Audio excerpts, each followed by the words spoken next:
The scream rises in my throat so violently I'm shocked it doesn't tear its way out. It's the kind of moment that splits a life cleanly in two, before and after, and I know, with a terrifying clarity, that I've just crossed a line. Because sitting across the candlelit restaurant, in a booth partially hidden behind a column of sculpted white stone, is my husband, and the woman pressed against his side, laughing softly as she wipes sauce from his lip, is not me. I freeze so hard I swear even my heartbeat stalls. For a full, dizzy second the world narrows to a tunnel, just that booth, just his hand resting on the table, just the way he leans toward her with an ease he hasn't shown me in months. And my first thought isn't anger. It's humiliation, sharp and deep, a humiliation that tastes metallic and hot at the back of my tongue.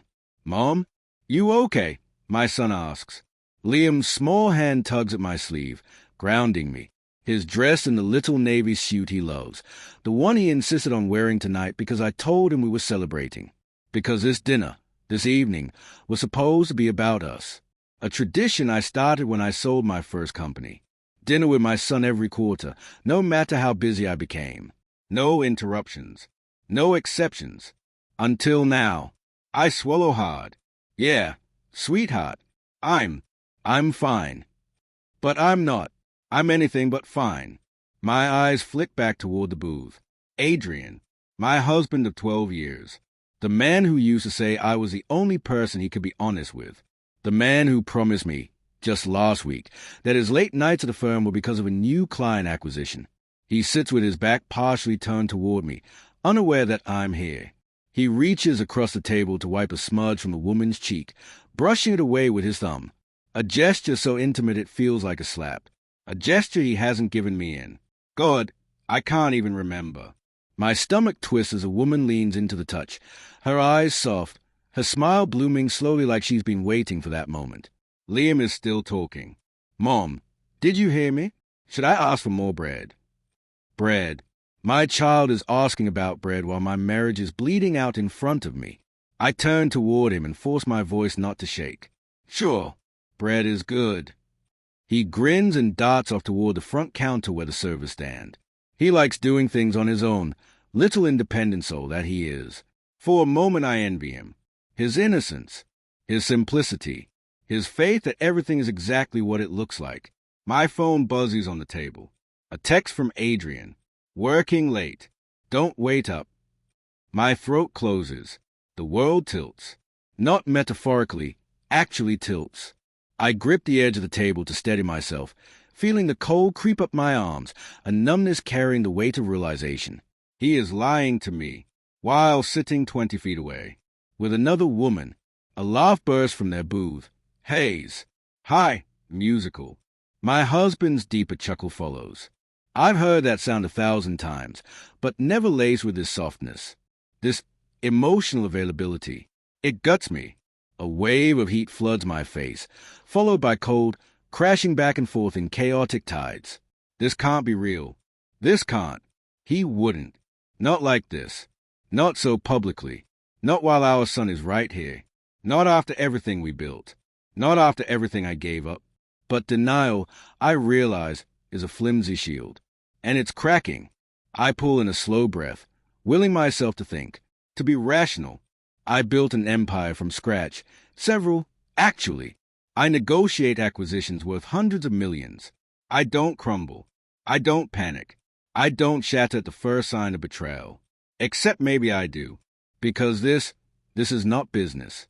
This is my family, my heart, and no contract in the world prepares you for this kind of breach. A way to approach is with fresh bread just as Liam returns. The moment feels painfully normal. But my eyes keep flicking back to that booth like they are magnetized. And then it happens. A child, maybe 5 or 6, scrambles into the booth beside them. A little girl with curly hair and a sparkly pink sweater. She crawls onto Adrian's lap like it's the most natural thing in the world. Like she's done it before. Like she's comfortable with him. My blood turns ice white. No, no, no, no. He grips her waist gently to steady her. He kisses her hair. She giggles and leans her head on his chest. And the woman across from him beams with an expression that hits me like physical impact. Pride, affection, possession. For the first time since this nightmare began, I feel anger, not small, not flickering, but blazing hot and terrifying in its purity. A family. He is another family. Or is making one. Or is trying to. And he never said a word. My breath hitches, and suddenly the room is too loud, too bright, too crowded. Every clink of silverware feels like a hammer to my skull. Liam tugs my sleeve again. Mom, why are you shaking? I look down. I hadn't realized I was. Cold. I lie. The air conditioning. It's fine. He squints, studying me with that perceptive seriousness I both love and fear. He's too smart for his age. Too observant. Too much like me. I need a plan. I need to think. I can't confront Adrian here. Not with Liam. Not with that little girl watching.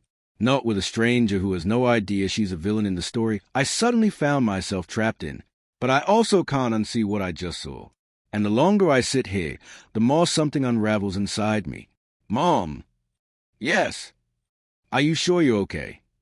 I look at him, really look at him. His soft brown eyes, his slightly messy hair, his small, worried frown. My son, my world.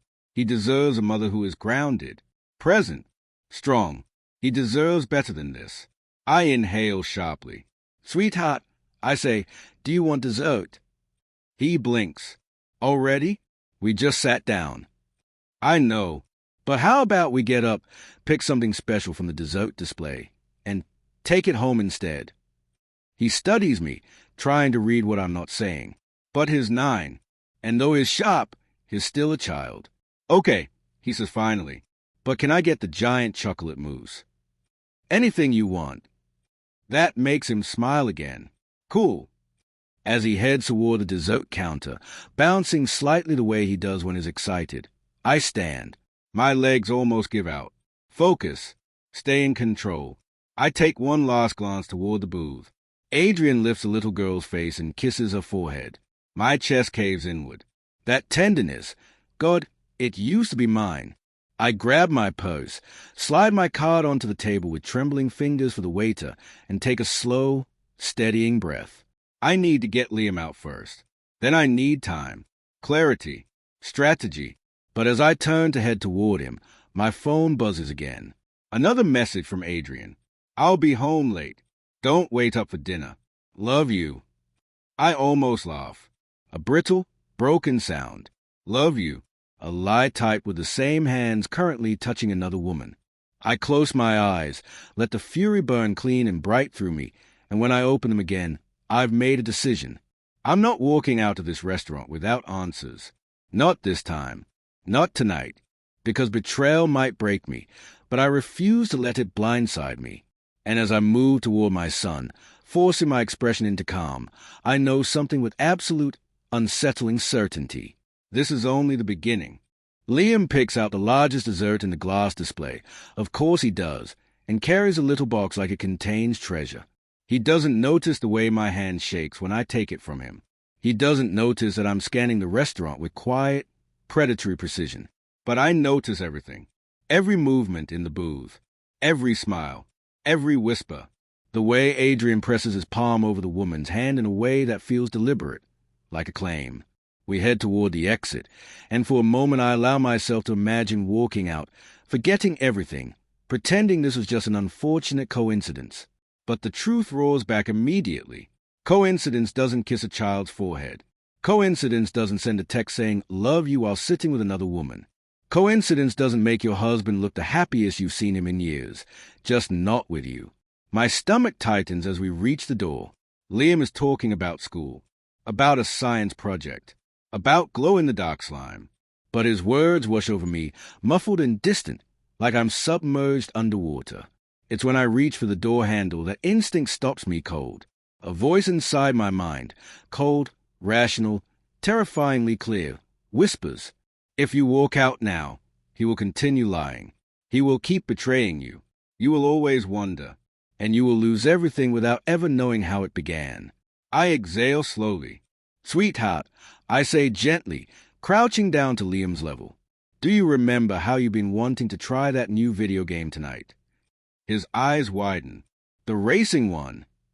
Yes, the one you talk about all week. Yeah. His face lights up. I tuck a strand of hair behind his ear, steadying myself. How about this? I call James to pick you up. You go home, set up the game, and start the tutorial. I'll be home very soon. Okay. The excitement dims a little. But I thought we were celebrating together tonight. God, that hits harder than anything Adrian has done. I know, I whisper, and we will. But something important came up, just for a bit. I want you to have fun while you wait for me. He hesitates. Are you sure? Absolutely. And you can even start without me. I tap his nose. I'll catch up. A small grin creeps back onto his face. Okay, should I pick the blue car for you? Always. When I call my driver, he's outside in 5 minutes. Liam climbs into the back seat, waving enthusiastically. I smile until the SUV turns a corner. Then my expression drops, and I turn back toward the restaurant. The shift is immediate. I am no longer a mother trying to maintain composure. I am a woman betrayed. A billionaire who built her empire on instinct, strategy, and the ability to read people faster than they can lie. And right now, I am done pretending. I re-enter quietly, slipping into a shadowed section of the wine bar where I have a perfect angle on the booth. They are still laughing. The woman, mid-30s, soft features, warm smile, leans into Adrian with an ease that tells me this is not new. The girl on his lap twirls his tie around her finger. Everything about them radiates family. I study the woman carefully. She doesn't look like a mistress. There's no nervousness, no guilt, no secrecy in her posture. She looks comfortable, safe, like she genuinely believes she belongs there. Then, God help me, she reaches into a bag and pulls out a tiny wrap box. A gift. She hands it to him with a soft smile. A birthday? An anniversary? A celebration? My lungs tighten as he opens it. Inside lies a silver key on a chain. A house key. She whispers something I can't hear. He kisses her. Not long, not erotic, but tender, loving. I grip the polished wood of the bar so hard my knuckles go bloodless. I taste iron. I've bitten my tongue. I force myself to stay still, to observe, to gather information. Emotionally, I'm a live wire, but mentally, I know what must come next. The waiter stops beside me. Can I get you something? Sparkling water, I say. My voice sounds steady, controlled, not a hint of the hurricane ripping through my chest. He nods and leaves. I glance again at the booth and freeze as a little girl points towards something behind me. No, not something. Someone. Adrian turns, and his eyes meet mine. The world goes silent. All sound collapses into a single, horrifying stillness. His smile falls away. The color drains from his face. His hand, still holding the chain, drops slightly. For one suspended heartbeat, we stare at each other across the restaurant. Two people who once shared everything, now standing on opposite edges of a chasm neither of us can ignore. The woman follows his gaze. Her expression shifts to confusion, then concern, then something sharper. Fear? Recognition? The girl twists around to see what they are looking at. Her gaze lands on me, curious. I don't blink. I don't look away. After a long, suffocating moment, Adrian stands from the booth, slowly, cautiously, like approaching a wild animal. I can see it in his posture, his eyes, the tightening of his throat. He knows. He knows exactly what this looks like. He knows exactly what I saw. And he knows there is no lie in the world strong enough to save him now. He walks toward me, leaving the woman and child behind. My heart hammers, furious and erratic. The waiter sets a glass of sparkling water beside me at the exact moment Adrian reaches me. He stops a foot away, close enough that I can smell his cologne, close enough that he can see the fury in my eyes, far enough that he doesn't dare touch me. Emma, he whispers, this isn't what you think. The oldest lie in history. I laugh once, short, sharp, humorless. Is that so? He swallows hard. Come with me, he murmurs. Please. Not here. No, I say, voice ice cold. Here is perfect. He flinches like I slapped him. I step closer, lowering my voice to a razor's edge. You tell me right now, who is she? And who is that little girl? He opens his mouth, closes it, looks back at the booth, and that's answer enough. I turn to leave, but his hand shoots out, gripping my arm, not harshly, but desperately. Emma, please. I rip my arm free. Don't you touch me. His face crumples. Just let me explain. Explain. My voice cracks, then hardens like steel cooling. Explain the texts? The lies? The child calling you dad? His eyes widen. She didn't. Emma, she didn't call me. Do not lie to me again. He goes silent. His shoulders slump, defeated. And for the first time, I see something raw flash in his eyes. Guilt, fear, panic, but also something else. Something darker. A secret. Something he's terrified to say. The woman stands slowly from the booth, watching us with a hesitant, trembling expression, as if she wants to come closer but doesn't know if she's allowed. The girl holds her hand, confused. Adrian, I say quietly, dangerously, you have 5 seconds. He closes his eyes. When he opens them, they shine with something that makes my stomach drop. Resignation. As though a door I didn't know existed has just been unlocked. Emma, he whispers, I swear to you, I was going to tell you. I was going to tell both of you. Both? Both? The floor seems to slide out from under me. What? I breathe. Tell us what? He looks at the woman, then back at me, then at the child. And the truth, or something close to it, breaks loose from his lips in a trembling exhale. Emma, that little girl isn't what you think. My heart slams against my ribs. My pulse roars in my ears. Then what is she? I whisper. Adrian drags a shaky hand across his mouth. The woman takes a single, cautious step toward us. The little girl peeks out from behind her, her big eyes fixed on me with innocent curiosity. Adrian inhales, and when he finally speaks, his voice fractures. She's my daughter. The room tilts. My vision explodes into white static. Everything inside me goes silent. Completely, terrifyingly silent. Because even in my worst nightmares, I never expected that. She's my daughter. The words echo in my skull long after they've left his mouth. Heavy, irreversible, merciless. My vision blurs at the edges, and for a terrifying second, I think I might collapse. The bar stool behind me is the only thing that keeps me upright as I lower myself slowly, my knees threatening to buckle. A daughter. A daughter. My husband has a daughter. My breath stutters out in a broken exhale. Emma, Adrian murmurs, stepping closer like he might steady me. Please, let's talk privately. I look up at him, and the expression on his face, the shame, the terror, the pleading, makes something inside me break with a brittle snap. No, I whisper, we're talking here. He opens his mouth, then closes it again as he glances around the restaurant. People are beginning to stare. The servers hover uncertainly near their stations.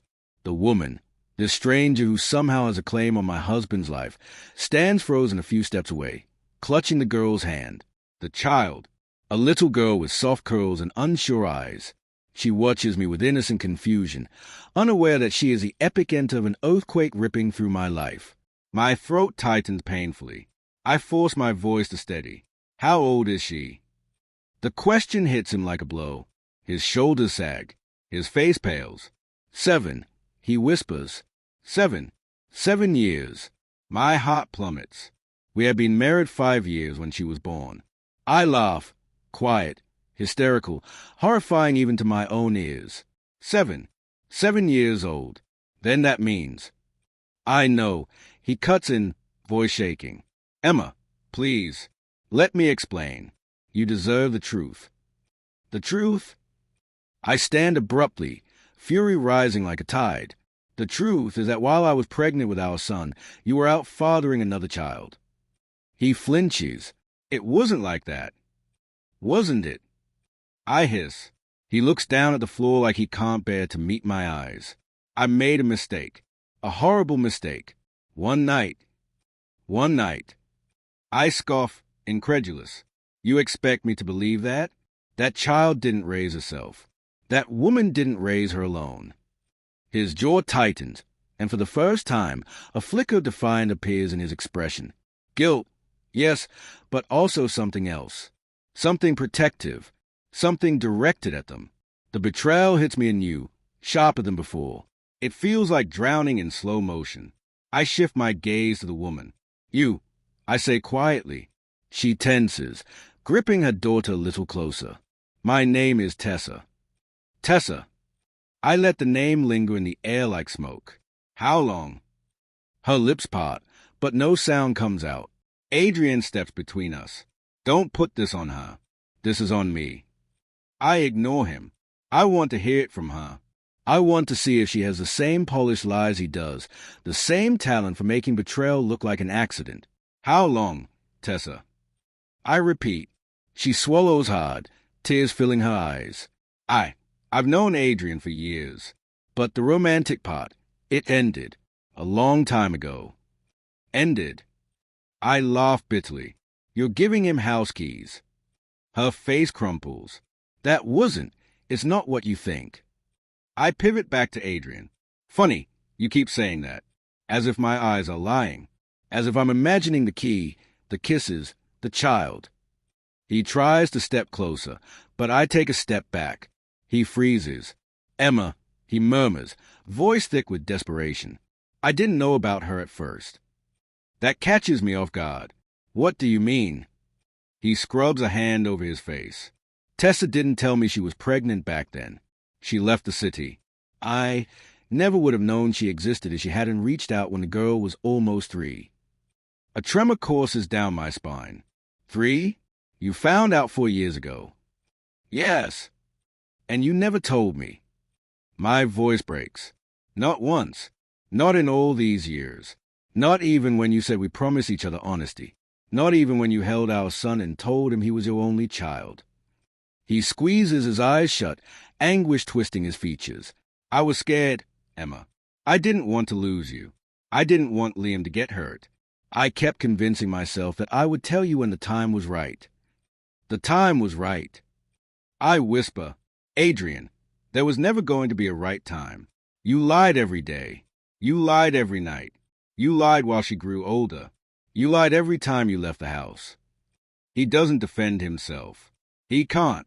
The silence is thick, suffocating. Finally, I speak again, quieter now. So what is she to you now? An obligation? A secret life? Are you? My voice fractures. Are you in love with her mother? The question stuns even me. But I need to know. The need cuts through me like a blade. Emma, he breathes. No, I care about Tessa as the mother of my child. But I'm not in love with her. I swear that to you. Tessa says nothing, but her eyes flick toward him, just once, a quick involuntary movement, and it tells me everything I need to know. She's in love with him. Or she was. Or she wants to be. Or she thinks she might already be part of his life. My pulse pounds against my ribs. How long have you been seeing her behind my back? I ask. He hesitates. That hesitation is a confession all on its own. On and off, he finally whispers. Since her daughter was 3. 4 years. 4 years of lies. 4 years of cheating, not just physically, but emotionally, spiritually, fundamentally. My knees feel weak again. And Liam, I whisper, how could you look at him every day and lie to him? His voice breaks. I didn't want him to feel replaced. Replaced? My fury returns in a hot, blinding wave.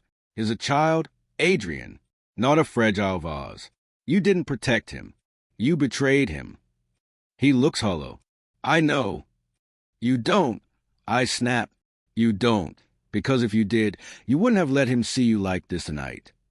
His eyes widen. He was here. Yes, I say. He saw you. The blood drains from his face completely. Oh, God, he whispers. Emma, I'm so sorry. Sorry. I bite out. You didn't even know we were here. I take a sharp step forward. Tell me something, Adrian. How were you planning to explain all this? Or were you never going to? Were you just going to live to lie forever? No, he rasps. I was going to tell you. I just didn't know how. A bitter laugh escapes me. And tonight? What was tonight? A family dinner? A celebration? Ugh.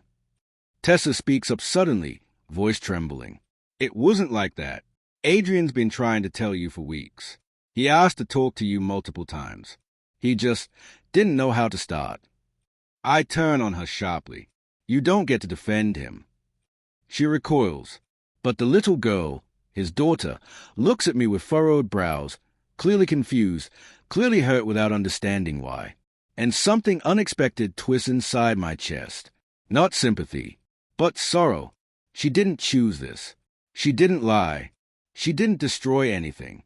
She's an innocent caught in the wreckage of her parents' choices. I inhale shakily and turn away from her. I can't look at her. Not now. Not when everything feels like it collapsing. Adrian reaches out again, voice barely audible. Emma, please. I love you. I never wanted to lose you. I was terrified of what the truth would do. I stare at him, at the man I married, at the man I trusted, and the truth crashes over me with brutal force. You didn't protect me, I whisper. You protected your secret. His face tightens with pain. I'm trying to make things right. You can't, I say. Not tonight. Not here. He swallows hard. Then when? I step back. Never in a restaurant in front of your mistress and your secret child.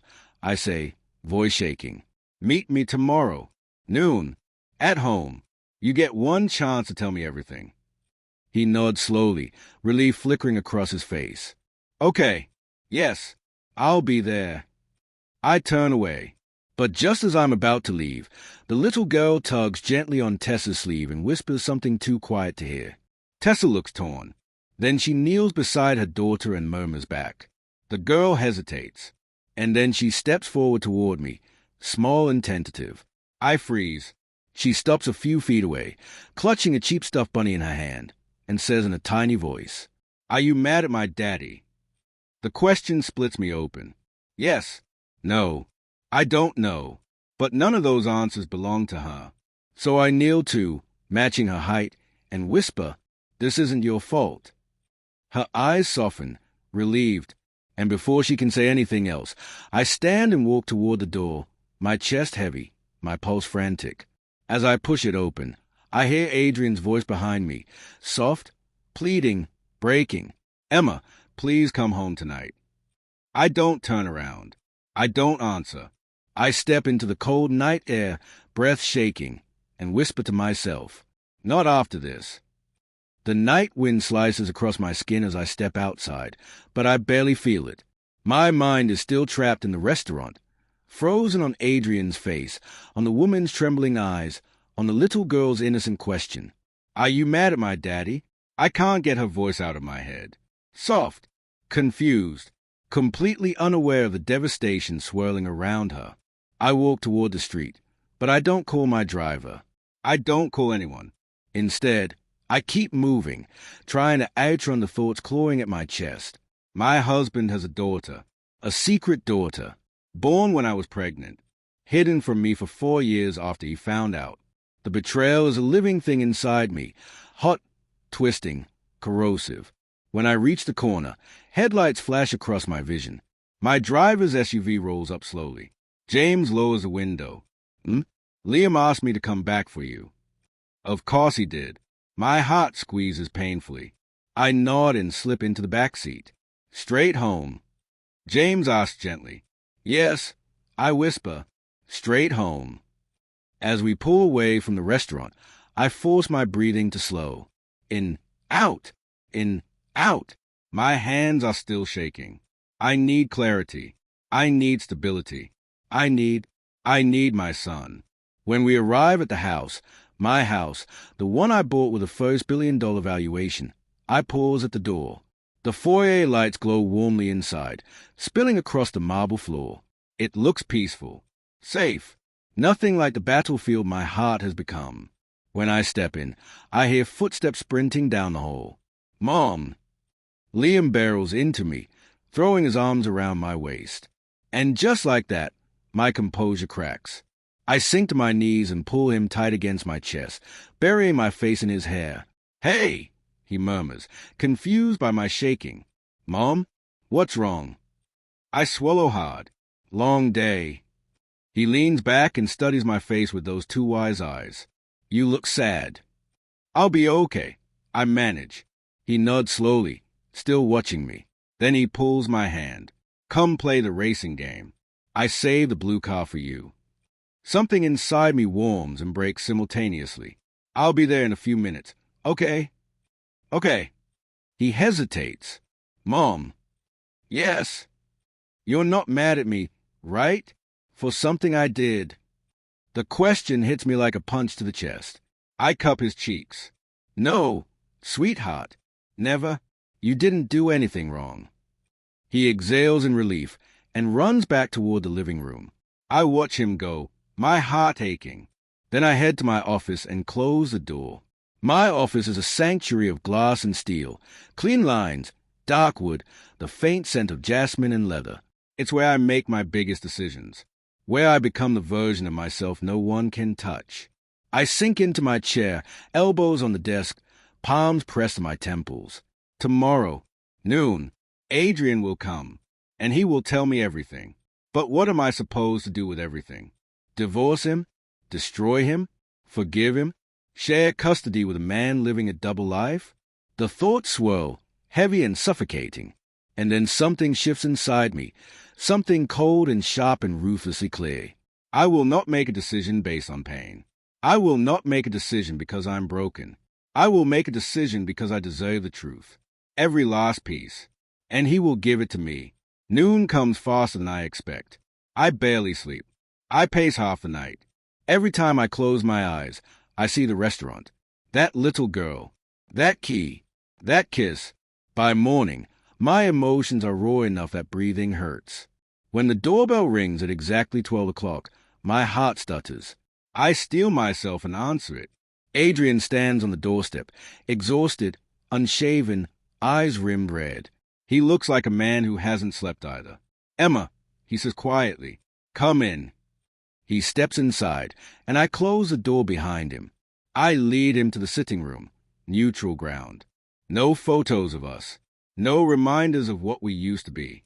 He sits on the edge of the couch, hands clasped so tightly his knuckles are white. I remain standing. "Talk," I say. He inhales shakily. "I'm going to tell you everything. No lies. No excuses. I owe you that much." "More than that," I whisper. He nods. Then he begins. He tells me about the affair, how it happened after a brutal fight we had 8 years ago, how he was lonely, drunk, spiraling, how he hated himself for it, how he thought it was over until he heard from Tessa 3 years later. He tells me he wasn't sure the girl was his, that he demanded a paternity test, that he didn't want to hurt me with something that might not be real. He tells me that when the test came back positive, he fell apart, that he panicked, that he felt trapped between two families, that he felt like he had already destroyed everything. He tells me he started visiting the girl secretly because he didn't know how to integrate her into our life without shattering it. He tells me he tried to end the connection multiple times, but couldn't bring himself to cut her out. "She's innocent," he whispers. "She didn't choose any of this. I couldn't abandon her."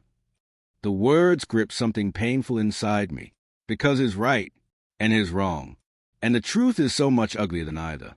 He continues, voice trembling, hand shaking, until the entire story lays between us like broken glass. When he finishes, he looks at me with eyes full of regret and fear. "Emma, I love you. I love our son. I never stopped, and I want to make this right, whatever it takes." I look at him for a long time. He waits, motionless. The house is painfully quiet. Finally, I speak. "You should have told me." "I know." "You should have trusted me." "I know."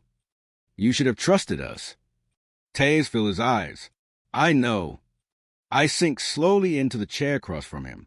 "And now," I say softly, "you need to trust me." He swallows. "Okay." I lean forward. Because I am not divorcing you. Not yet.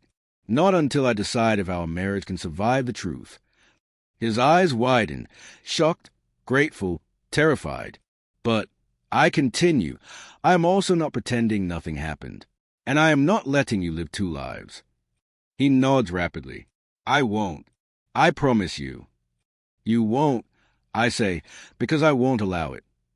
I inhale, and because of what I saw last night, I need the one thing you denied me for 7 years, the full truth, about everything, every detail, every lie, every secret. I'll tell you, he whispers, anything. I exhale slowly. Then I say the words I've been holding in for hours. I want to meet her. He blinks. What? Your daughter, I say quietly. If she's part of our future, I need to see who she is. Not in a restaurant. Not by accident. Properly. Honestly. He stares at me, shocked, confused, afraid. Emma, are you sure? No, I admit, but I'm doing it anyway. Because this story, my story, won't end with me shattered. Not after everything I've built. Not after everything I've survived. Not after last night. I straighten my spine. Set up a meeting. I tell him. A real one. No lies. No hiding. Just truth. Adrian nods slowly, breath shaky, eyes softening into something fragile and hopeful. I will, he murmurs. Thank you. I stand. He rises with me. For a moment, we face each other, broken, wounded, standing on the edge of a future neither of us fully recognize. Then I say one final thing. And Adrian, if there's anything at all, you're still keeping from me. He stiffens. Tell me now. His jaw works.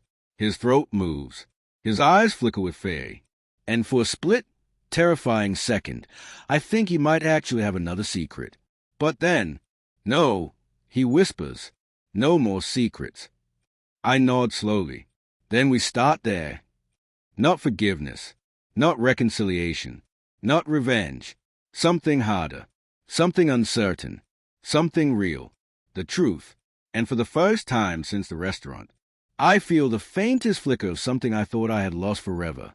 Hope, sharp, fragile, and terrifying, but alive,